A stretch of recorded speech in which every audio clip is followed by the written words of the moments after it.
I'm regularly asked by people who want to get into data analytics or data science or any kind of data role how to go about it. Recently, well, actually not recently, for a while now, I've been actually advising people not to go into data if they can't do certain things or if they don't have the aptitude for being in a data role. And the reason I do that is because obviously data's had a bit of a boom up until now. I mean, the last few years have been tough, but before that, there was a bit of a boom in data. And so people were getting into data. It was a good career. You could get into it quite quickly. You could start off from the bottom and work your way up. And obviously, the better you were at it, the more progression you could do. But actually, for some people, data is probably not the right thing.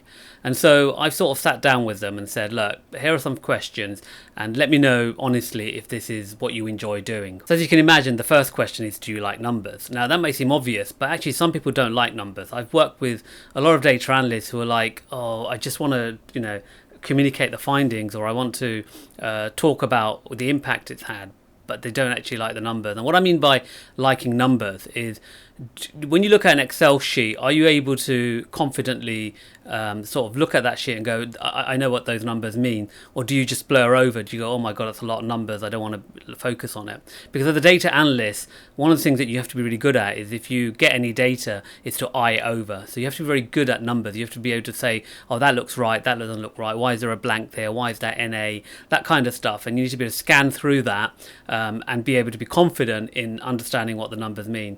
So the first question is, do you like numbers? And if they say no, then obviously data's not a good career for you. The other thing in the data analytics space, which is quite misleading because of these new low-code, no-code tools. So, I mean, even if you take visualization tools, people start building reports in Power BI or Looker Studio, and they think they don't have to do any coding. Now, those kind of roles, if you're in a very large organization, you might find that they have a specific role where you just need to use visualization tools or reporting tools or any low-code tool that does most of what you need to do. And so therefore you have a bigger team who help you do the more complex stuff.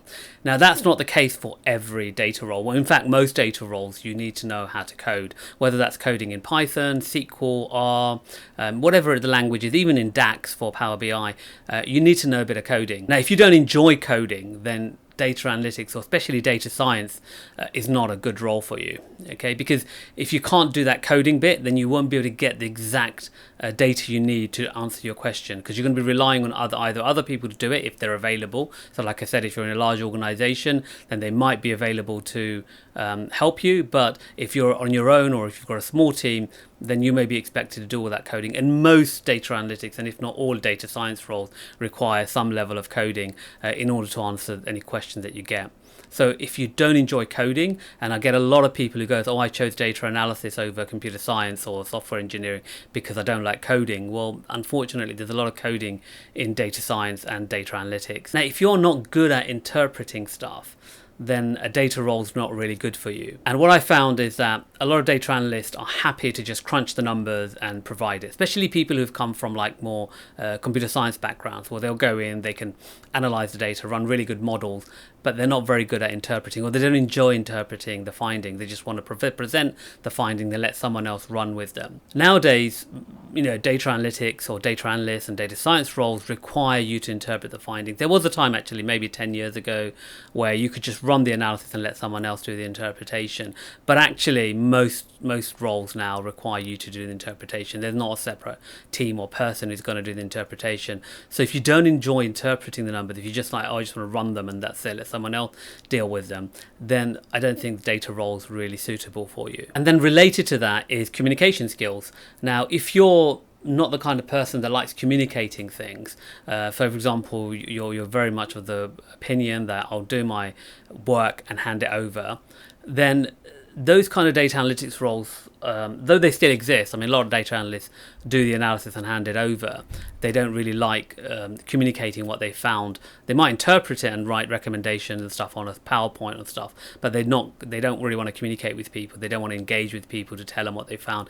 And what you find is that your career progression is quite limited. So you might be able to get into a data analytics role, but if you're not willing to communicate your findings, if you're not willing to take stakeholders along the journey, then what you find is that people pigeonhole you as this kind of analyst, and you find that your career progression is very limited. So I think if you're not good at communicating, or you're not willing to communicate with other people about data and findings and analysis, then you might find that yes, you could be a good data analyst, but you'll be restricted and pigeonholed in your role. Now, this probably applies to most roles, whether in data or other areas, but especially in data roles, is the ability to pay attention to detail. What you find when you are looking at data or analyzing data or cleaning data is that you need to pay attention to detail. You need to know why things happen. You need to be able to spot anomalies. You need to be able to quickly grasp if the data looks right or if the data is going to give you what you want. You don't want to spend too long analyzing something and then find there's a mistake in it. You want to be able to spot those mistakes beforehand. So if you're not good at paying attention to detail, then yes, again, you could get into data, but you wouldn't progress far because you'll make too many mistakes. And after a while, the business will lose confidence in you. Now, historically, what's happened is people who've not been good at paying attention to detail would just job hop because there was so much demand for data analytics and data science role that they'd been in a role for, let's say, a year or a couple of years, and then they make so many mistakes, the business loses faith in them, and then they just decide, I'm just going to move roles. So rather than fix that they're bad at paying attention to detail, they just move roles. So they go to another role, and then they spend a year or 2 years there and make mistakes again, and the business loses confidence in them, and then instead of fixing themselves, they just move on to another role. So that's been possible a few years ago. Now, obviously, with the job market the way it is not. So therefore, if the business loses faith in you because you're not paying attention to detail, then you're not going to make a good data analyst. You might be able to get in because you know all the other stuff, but eventually the business will lose faith in you because you're not creating too many mistakes, or your work results in too many mistakes. The other thing that people underestimate about data analytics or data science is the amount of repetitiveness.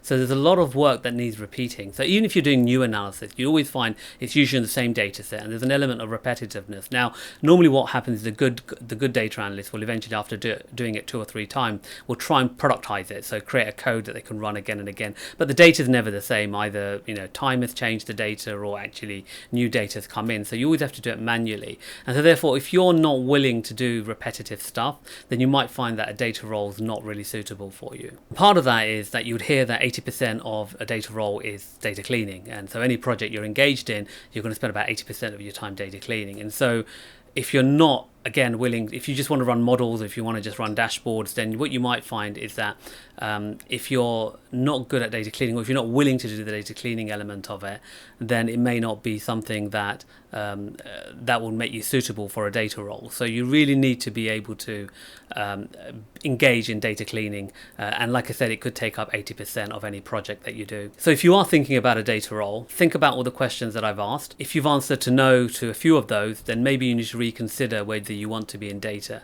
because unfortunately the market is really tough at the moment in terms of getting a data job.